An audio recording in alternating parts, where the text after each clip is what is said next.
punto clave para el síndrome nefrítico, en el sentido que la parte endotelial, al ser la primera barrera, pues es el que más reacción inflamatoria, o entre comillas, es el que más cerca está al plasma, a la sangre, donde va a tener contacto con estos inmunocomplejos.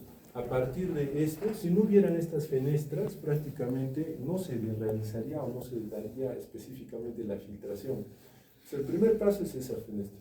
Los factores de crecimiento derivados del endotelio son los que generan esa fenestra. O sea, si no existiera el factor de crecimiento derivado del endotelio, no habría fenestras. Y se han hecho estudios en ratones en los cuales se les ha quitado, se les ha obviado, se les ha prácticamente anulado los factores de crecimiento del endotelio y se ha observado que prácticamente todo es un endotelio homogéneo y lógicamente que no va a haber este fenómeno de filtración. Entonces, dentro del síndrome nefrítico, específicamente, es la representación de este proceso inflamatorio del glomérulo. Ya hemos dicho que corresponde a las glomerulopatías proliferativas, ¿no es cierto? Es de aparición súbita y generalmente autolimitada.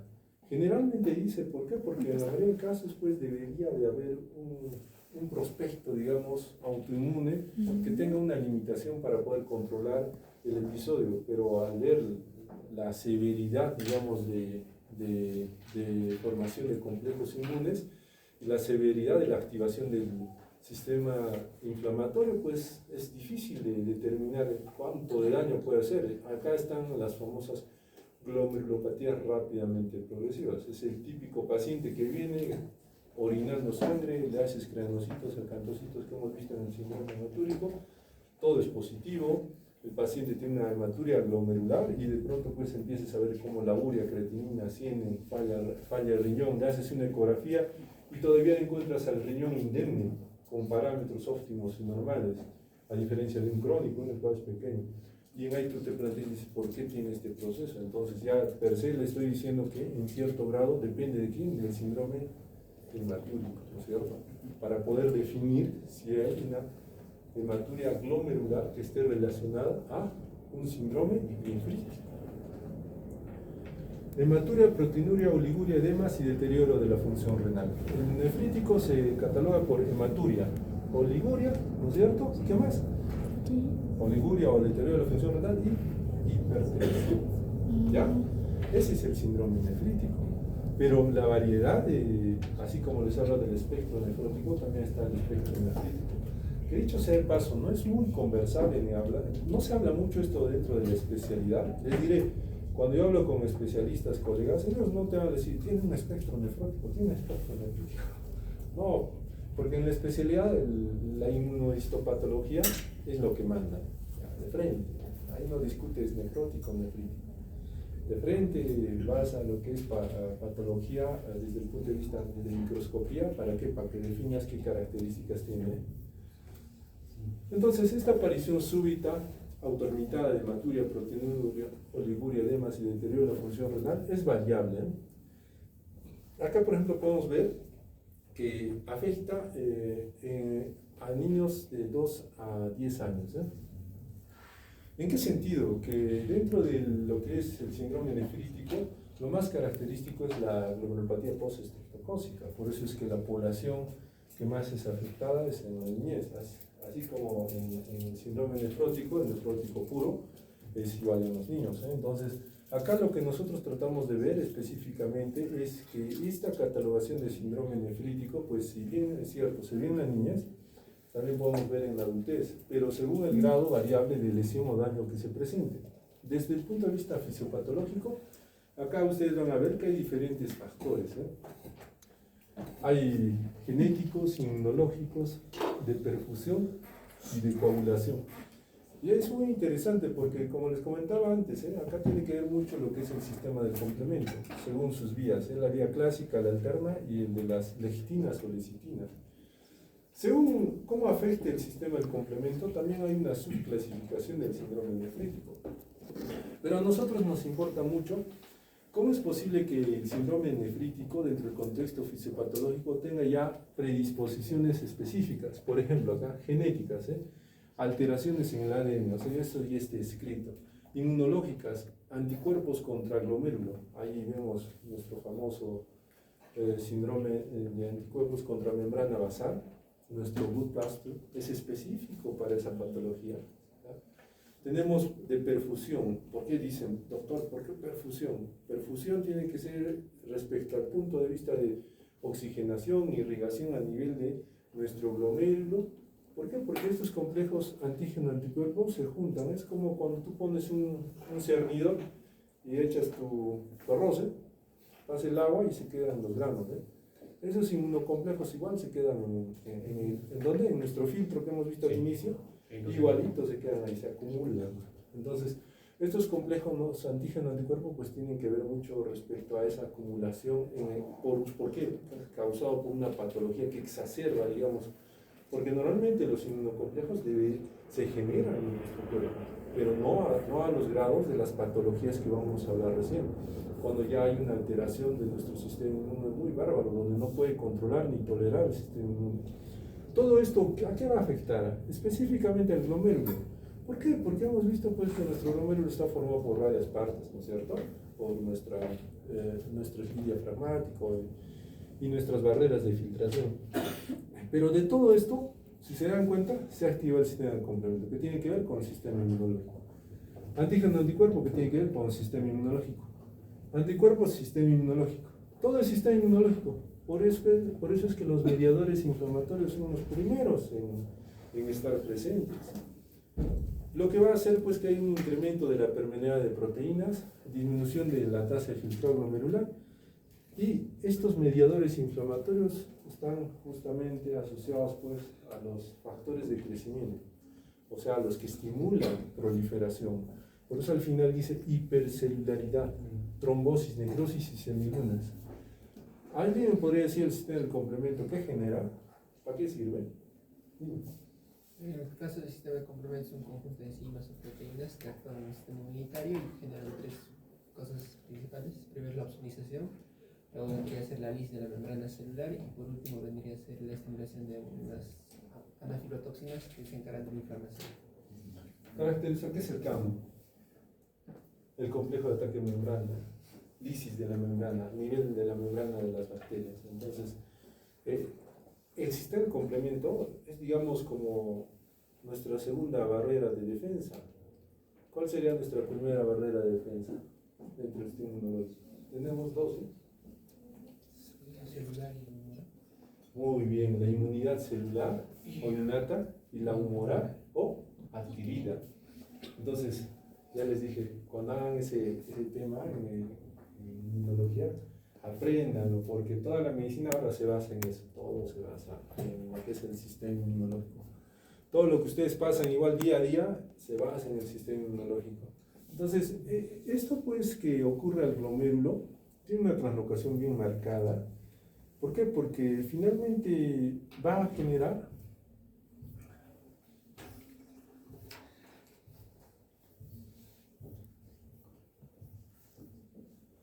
lo que nosotros llamamos pues nuestro síndrome nefrítico.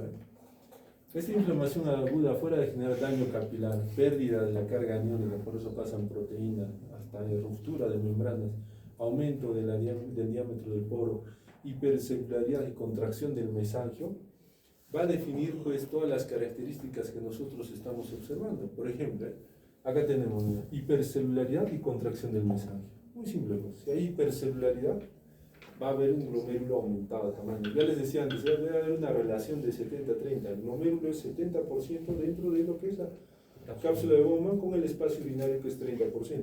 Si va a haber una hipercelular glomerular, va a empezar prácticamente el glomérulo a crecer más. Entonces, va a disminuir el espacio urinario. Esta hipercelular a expensas puede ser más que todo de las células mesangiales, puede generarnos pues lo que es disminución. Acuérdense que nuestras células mesangiales, y eso pues el grupo de exposición de las básicas nos va a hacer entender que son los macrófagos de nuestro glomérulo. Estos son las pichanitas que normalmente pues actúan dentro del glomérulo para poder generar también que la tasa de filtración aumente o disminuya. Y frente a esto, pues su contracción de estas células mesangiales va a tener este efecto de la disminución de la tasa de filtración glomerular. Ahora, si nosotros hablamos de alteración de la permeabilidad, pues esta pérdida de carga aniónica y aumento del diámetro, ¿qué va a hacer? Pues prácticamente va a ser su cernidor viejito, el que deja pasar todo, ¿no es cierto? Está roto. Y esto va a ser evidente por esta proteinuria y en algunos casos de las células mortas, en este caso por el hematíe va a salir. Hay una ruptura tal de la membrana de permeabilidad que puede salir pues, células enteras. Lo vamos a ver después en las patologías. Y el daño capilar. Bueno, acá la retención de agua y sodio también nos puede estar enmarcando lo que es la hipertensión y demás. Acuérdense que el síndrome nefrótico, a ver, para los que leen, ¿qué teorías hay? Vamos a empezar a evaluar porque el examen ya se acerca. Necesito aprobar gente. A ver. Disculpa.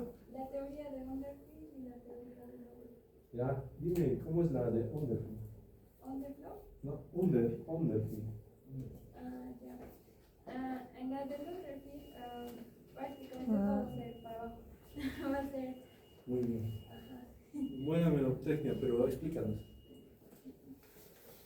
Ya, ahí hay disminución de la resistencia vascular periférica, pero lo que va a diferenciar, creo, de estas teorías es que en esta va a haber hipovolemia. A ver, ubícate más o menos, ¿te acuerdas? ¿Ya? ¿Alguien más? Alguien de su compañera como que quiera acordar. Está bien. Delegado. Estás apuntado para el siguiente semestre. Aparte, dos. Tenía el honor de tener un mismo delegado. No. ¿Qué tal cool? ¿Qué tal cool? ¿Qué haría? A ver, ¿alguien más? Y eso que este año no hemos dado los pasitos, ¿no? No hemos hecho los pasitos. ¿Te das cuenta? Es porque no hay pasitos, por eso están. Preocúpense. Ya, acá solamente vamos a ver específicamente algunas características, digamos, terribles que ocurren en este síndrome nefrótico. Ustedes podrán ver allá medio. Dice una glomeropatía por infección. Acá vemos una glomeropatía autoinmune, aloinmune, autoinflamatoria y una glomeropatía por lo que es la glomeropatía monoclonal. A la cabeza, en cualquiera de ellas, siempre va a estar ¿qué cosa? ¿Qué son necesarias? Ah, no, mensajero. Tienen que ubicarse bien, a ver. ¿Cómo estamos? ¿Cómo sería esto? A ver.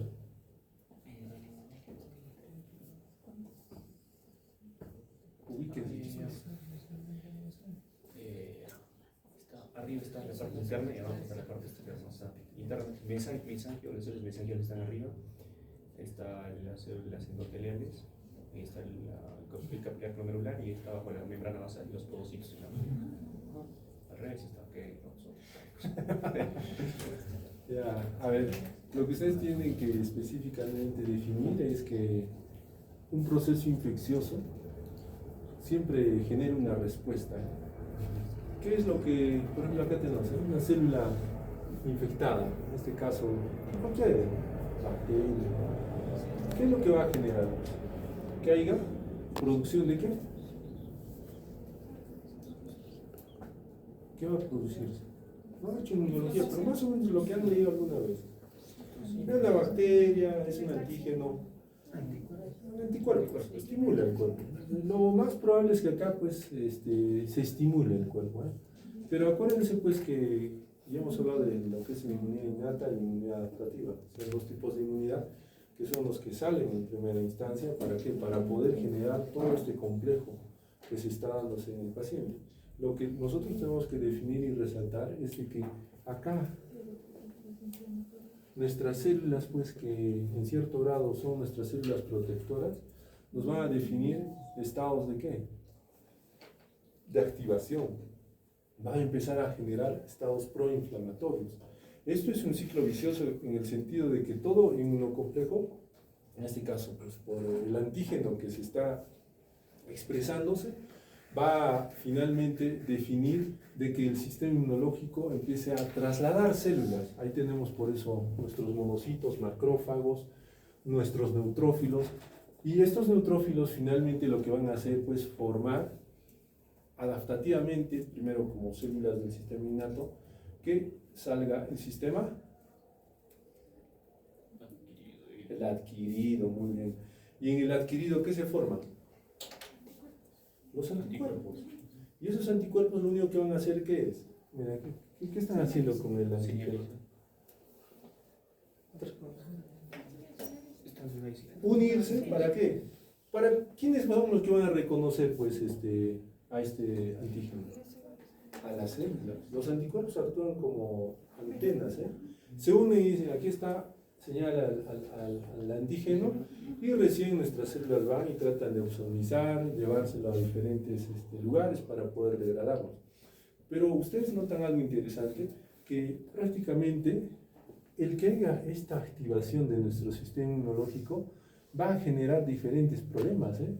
Activación del complemento, mayor neutrofilia, inmunocomplejos in situ. O sea, no, nuestra cascada de inflamación y de respuesta inmunitaria no es tan simple. Siempre va a haber un proceso en el cual pareciera que nos está haciendo un beneficio, pero en algunos casos cuando se exacerba la formación de inmunocomplejos claro, la formación de inmunocomplejos llegan a depositarse en estas diferentes áreas, ¿eh?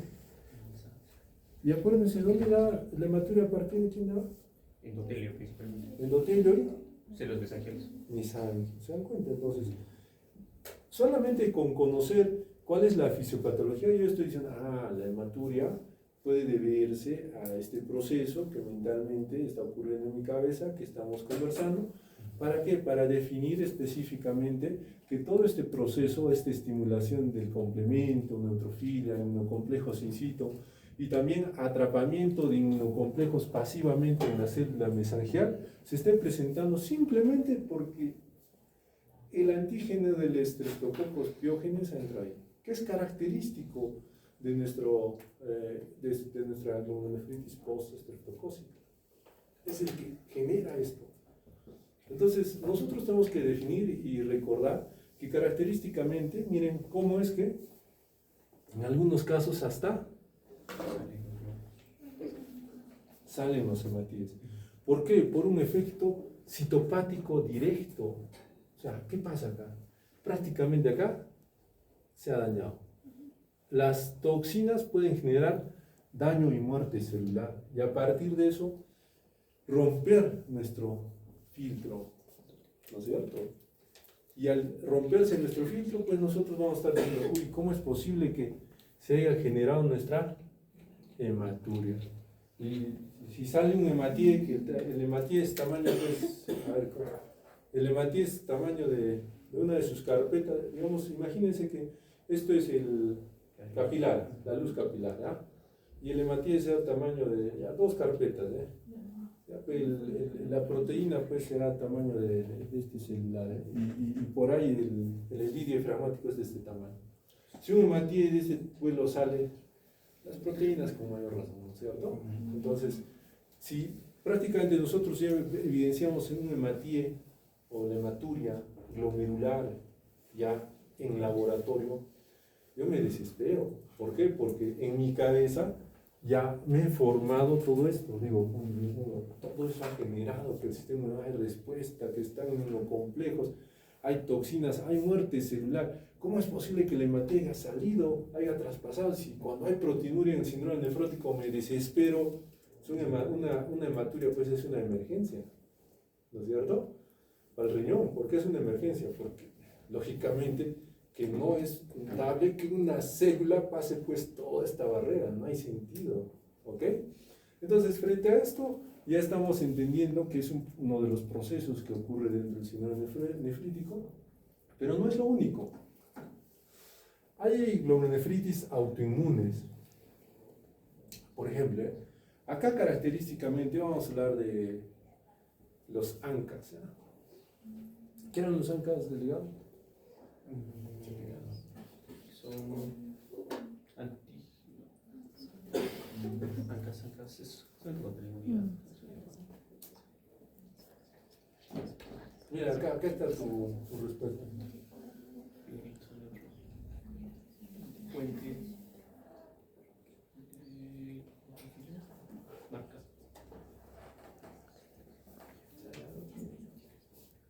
cuando esté en el taxi, en su movilidad, pues tienen la información, en vez de tiktokear, en vez de estar leyendo WhatsApp, van enterándose, ¿no es cierto? Anticuerpos, citoplasma de neutrófilos. Eso es básico. Dentro de lo que nosotros hablamos de lo que es nuestro sistema inmunológico y enfermedades, los anticuerpos, que específicamente, a ver, otra vez repítelo, a ver. Anticuerpos. Anticuerpos, ¿ya? Son anticuerpos, o sea, lo ha generado nuestro, ¿ya? Anticitoplasma. Anticitoplasma. Allá, entonces, estos anticuerpos se forman en contra de algo que hay en el citoplasma. ¿Qué más? Nada más. De neutrófilos.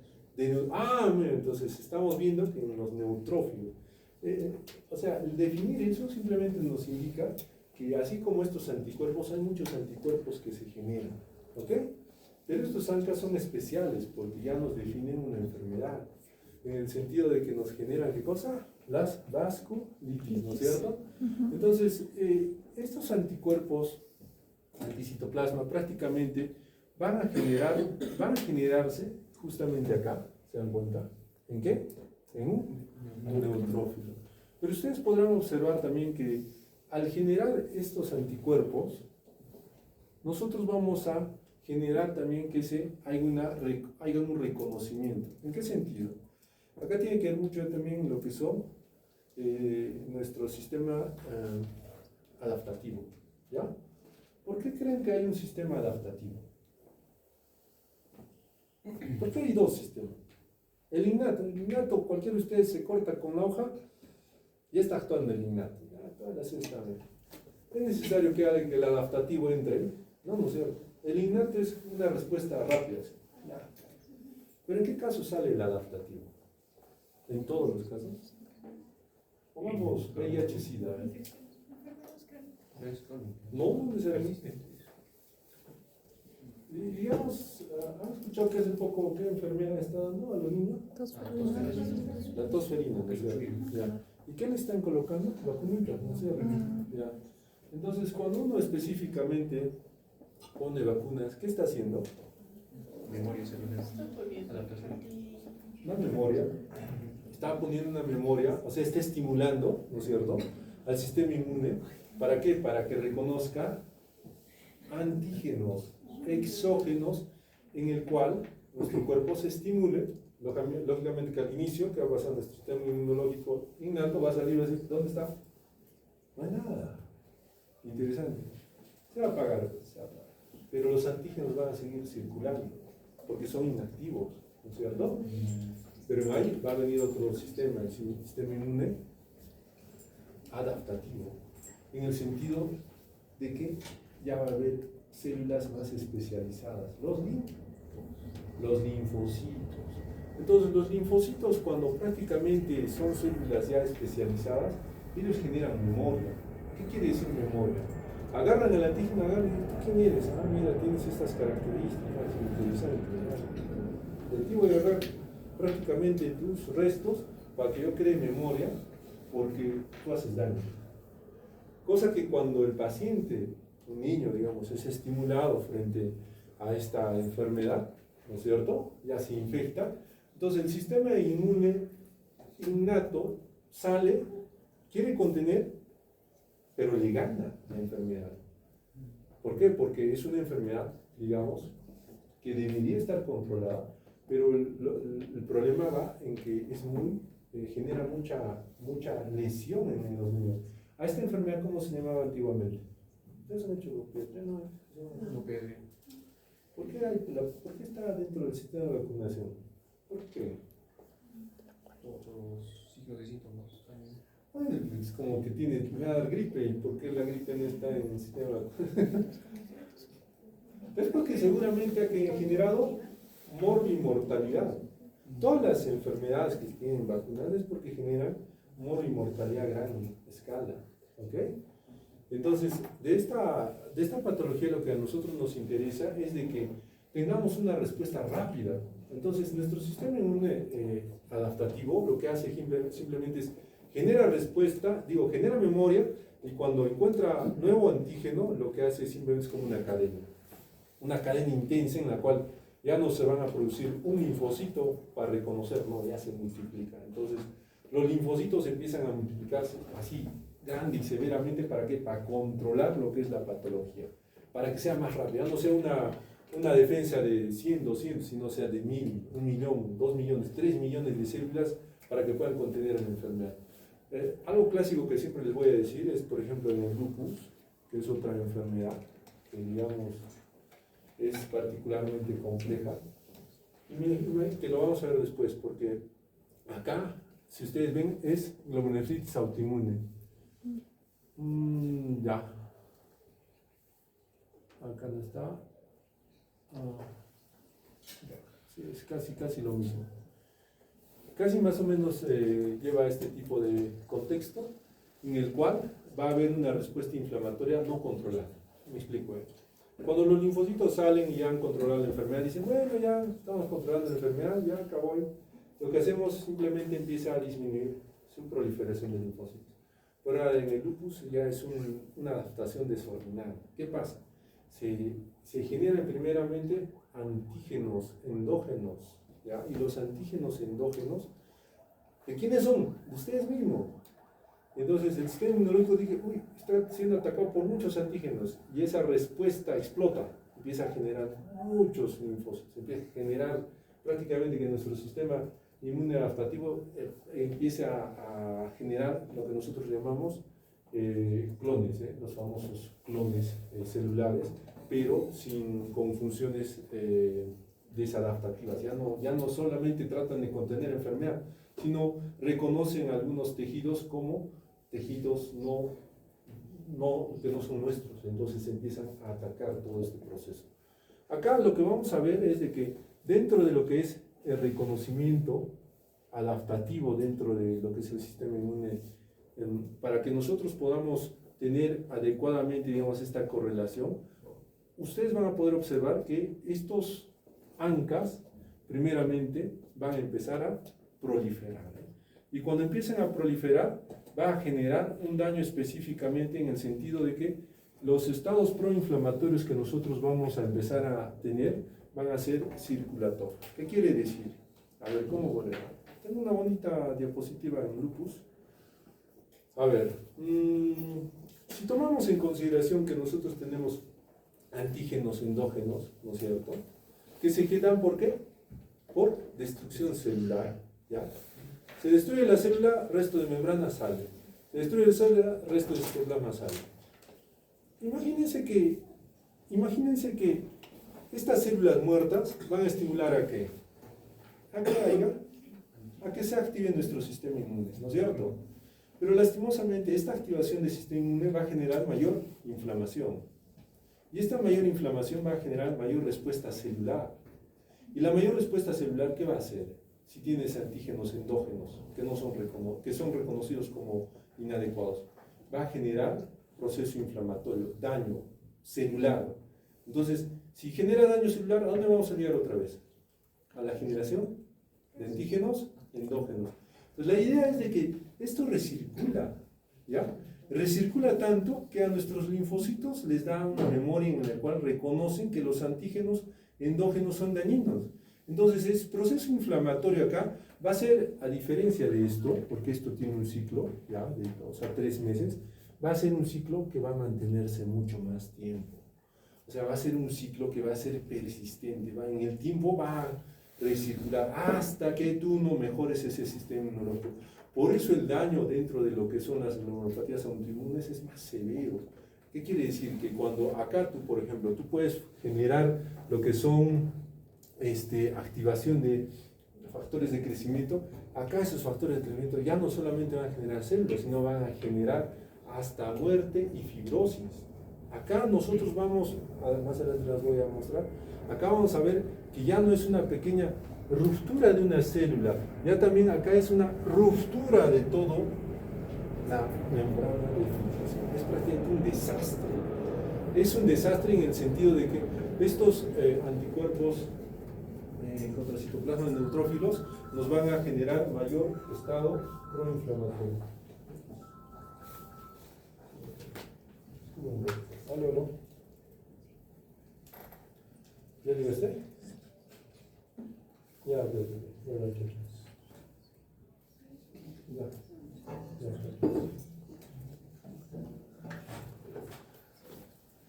Tomar en consideración que acá vamos a observar específicamente que tiene que ver mucho con casi la misma fisiopatología, en el sentido de que va a haber igual inmunocomplejos circulantes que van a estar atrapados pasivamente, va a haber estos anticuerpos contra citoplasma de neutrófilos que van a estar presentes y persistentes a nivel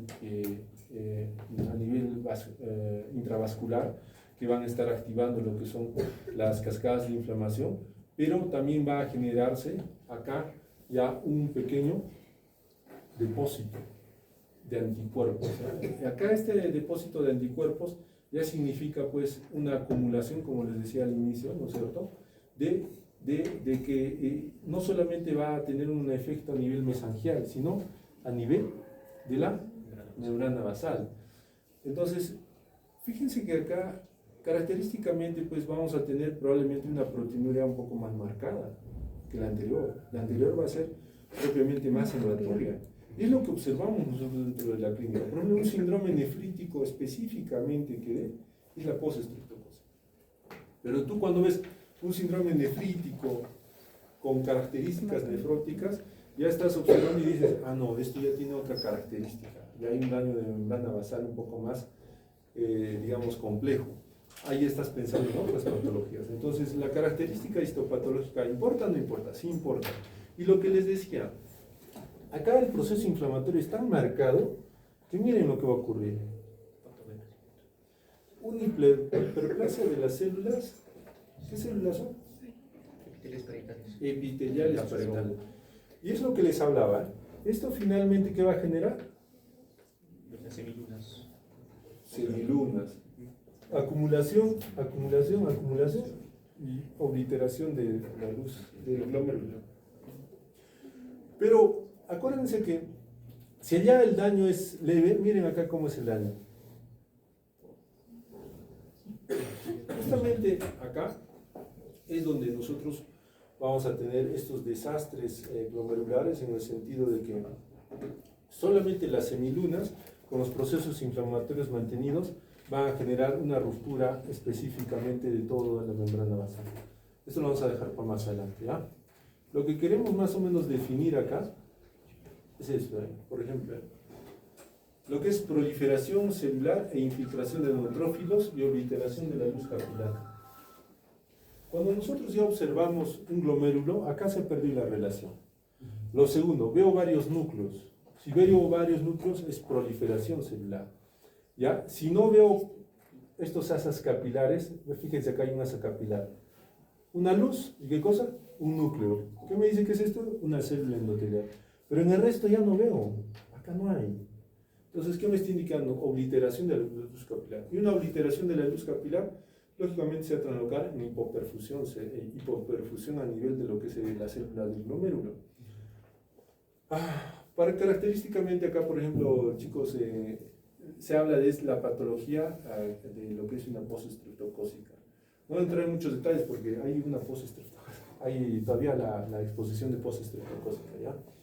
Entonces, cuando nosotros definimos el síndrome nefrítico, tenemos que tomar en cuenta siempre al estreptococo.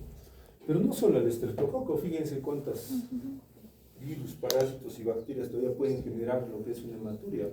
Entonces, si bien es cierto, el estreptococo beta hemolítico es la principal causa frente a procesos infecciosos, virales, parasitarios o bacterianos, que nosotros tengamos una hematuria nos pueda significar, digo nos pueda, ¿por qué digo eso? Porque la mayoría de veces hay que definir bien esa hematuria, y cuando definamos que es una hematuria glomerular y tengamos pues nuestras famosas pruebas para estreptococo negativas, yo puedo deducir y definir que pueda ser característicamente otro patógeno y me esté generando lo que es la hematuria. Se ve muy poco, pero sí uno tiene que estar delante, digamos, de esta patología Y ya no se va a llamar glomerulonefritis postestreptocócica, sino se va a llamar glomerulonefritis infecciosa. ¿Ya? ¿Por qué? Porque si hablamos de postestreptocócica, mínimo que deberías detectar el estreptococo. Pero si no hay estreptococo y ves que hay un comportamiento de hematuria, oligoanuria, hipertensión, y no detectas estreptococo, entonces una glomerulonefritis infecciosa simplemente se coloca. ¿Ok? A ver, acá tenemos que definir nosotros también siempre que existen síntomas que nos puedan definir dónde está la localización o el daño a la enfermedad. Acá nosotros nos preguntamos si existen síntomas sistémicos. Si no hay síntomas sistémicos, dentro de las glomerulopatías primarias, los que generan síndrome nefrítico, tenemos la mesangial IgA. ¿Ok? Así de simple. Pero si hay síntomas sistémicos, y tenemos, ahí sí es un grupo de patologías asociadas sistémicamente, dentro de las cuales están las vasculitis a la cabeza, las enfermedades como el síndrome urémico hemolítico, el Goodpasture también está ahí, o Wegener. Y también acá tenemos que definir bien, como les decía, si tiene algún componente respecto al complemento. Si tiene algún componente respecto al complemento con enfermedades asociadas a síntomas sistémicos, cuando el complemento es anormal, tenemos que nosotros irnos a ver que el lupus es característicamente la enfermedad que genera hipocomplementemia, a diferencia de las otras patologías que también generan síntomas sistémicos en el síndrome nefrítico. Ya tenemos una diferencia. Si nosotros queremos clínicamente y laboratorialmente definir que este síndrome nefrítico, ¿a qué me viene? Lo primero que tengo que hacer es ver si hay complemento o no hay complemento. ¿Por qué? Porque si hay complemento, y estoy pensando en patologías sistémicas más complejas.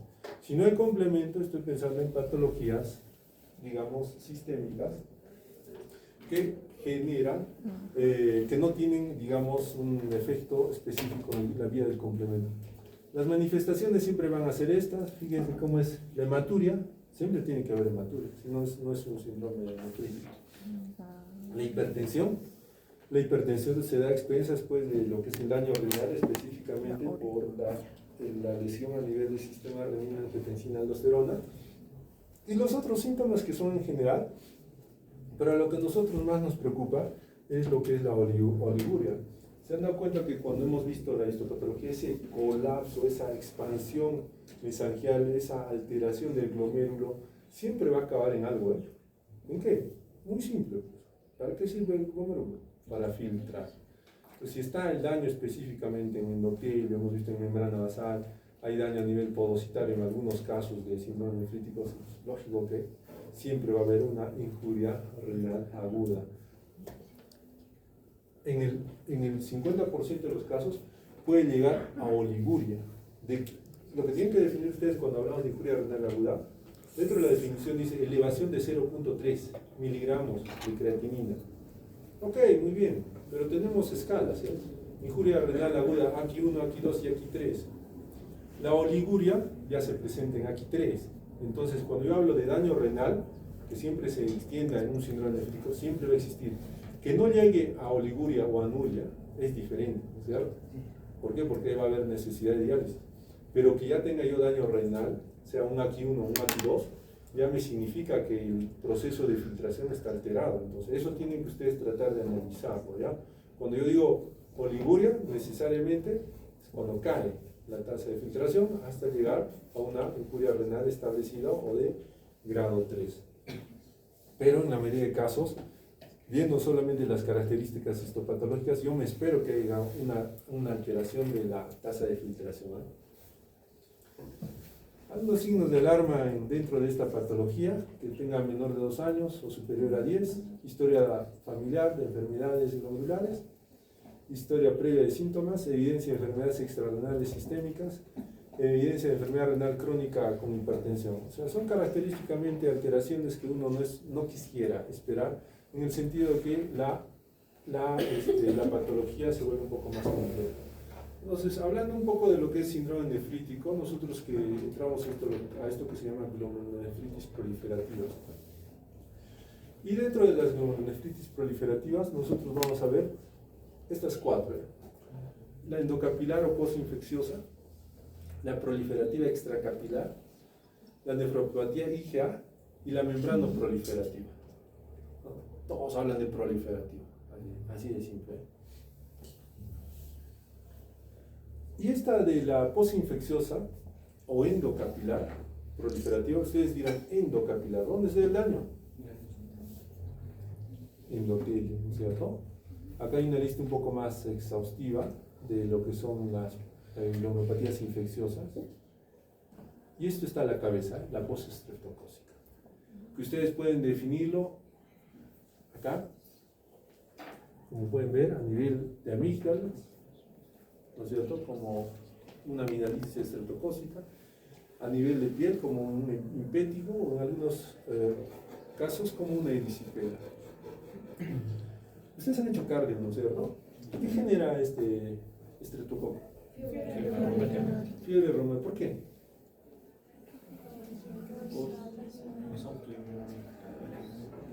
Que la bacteria va y le sienta mal. Me gusta el corazón, no. Al momento de que nos o de la parte inmune bueno, entre comillas, confundir, como que la respuesta que tiene la bacteria y afecta también a lo que son las válvulas nativas. ¿Pero por qué solo las válvulas? Porque, pues, o sea, se parecen histológicamente. Es interesante, ¿eh? Sí, es interesante. Espero lo desarrollen bien en calma. Esta es la neuropatía aguda más frecuente, ¿ya? Ocurre en países no desarrollados. Por lo que han visto, no se pasa una amigdalitis estreptocócica. ¿Por qué ocurre eso? ¿Por qué ocurre una amigdalitis estreptocócica? O sea, ¿por qué llega a este nivel? ¿Es normal, anormal?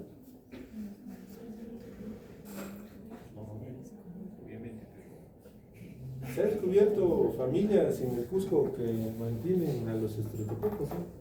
Son enfermedades familiares, ¿no?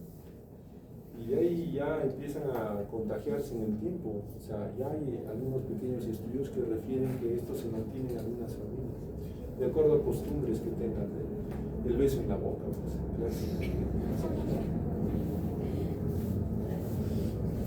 Entonces, afecta a niños entre 5 y 12 años, mayores de 60 años, en caso de diabéticos. La relación es de 2 a 1, aquí en varones o para mujeres. Varones. La forma es esporádica o epidémica. ¿Qué quiere decir esporádica? Bueno, por ahí pues ocasionalmente un niño con su impétigo ya. O epidémica porque se extiende muy rápido el estreptococo en grupos escolares o del ejército.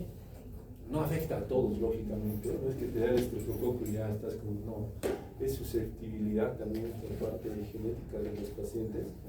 Y en las últimas 2 o 3 décadas, la incidencia de cepas nefritógenas se ha reducido. ¿Por qué? ¿En qué población hemos dicho que era? Niños.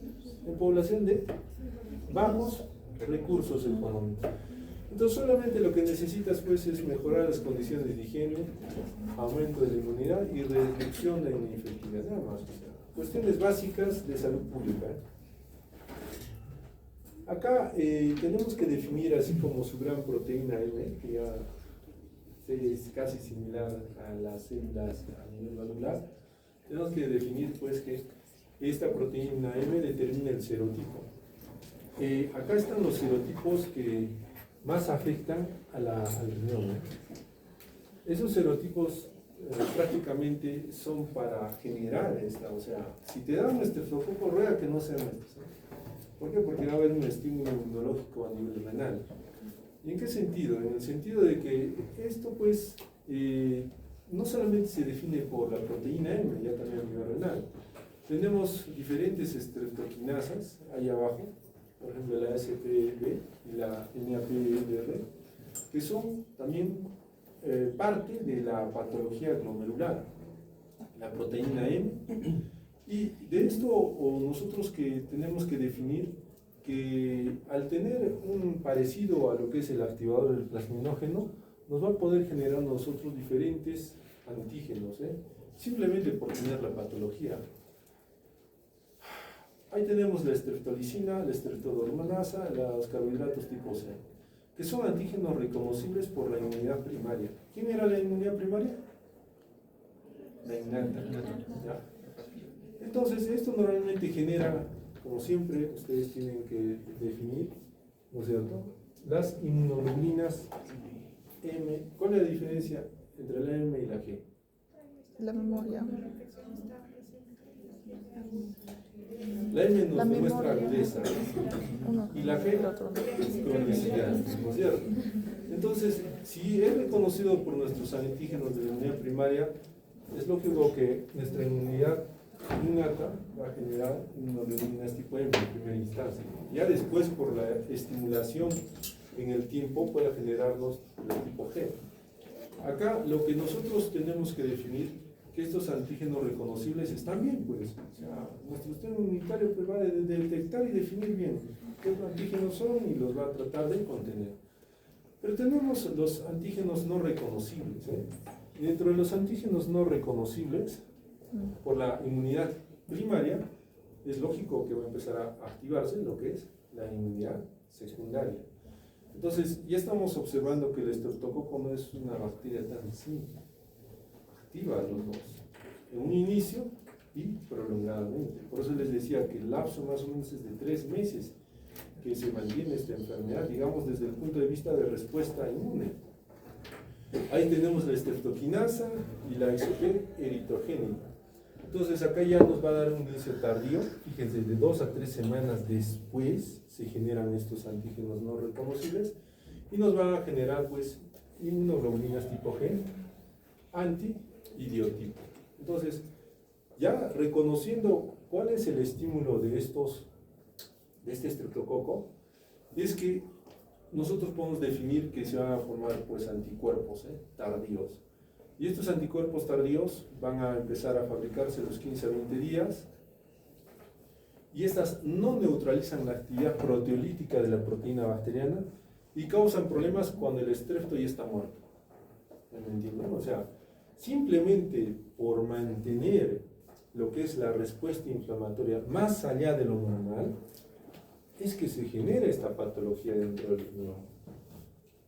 Al mantenerse más antígenos, va a generarse mayores anticuerpos y mayores inmunocomplejos. Y al generarse mayores inmunocomplejos, va a generar ¿qué cosa? Mayor depósito a nivel del filtro glomerular.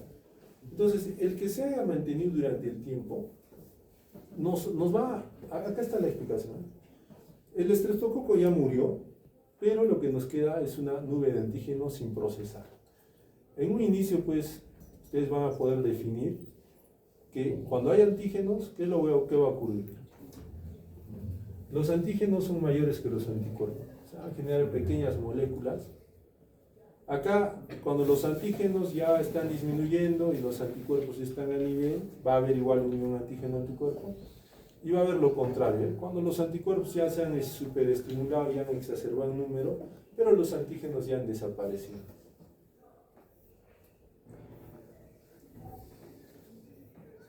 Fíjense, miren, cómo estos antígenos en el tiempo tienen diferentes depósitos. Por ejemplo, los primeros, ¿ya? Los primeros antígenos, ¿dónde se depositan? Sub, endo o epitelial. Subepitelial. Los segundos, ¿dónde se depositan? Membrana. Y los terceros, mesangios.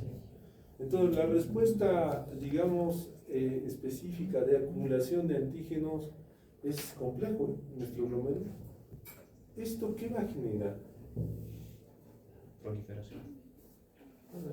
Proliferativa, va a generar proliferación. Entonces, para generar proliferación, antes de proliferar, ¿qué va a generar? Respuesta celular. La respuesta celular, ¿qué nos va a generar?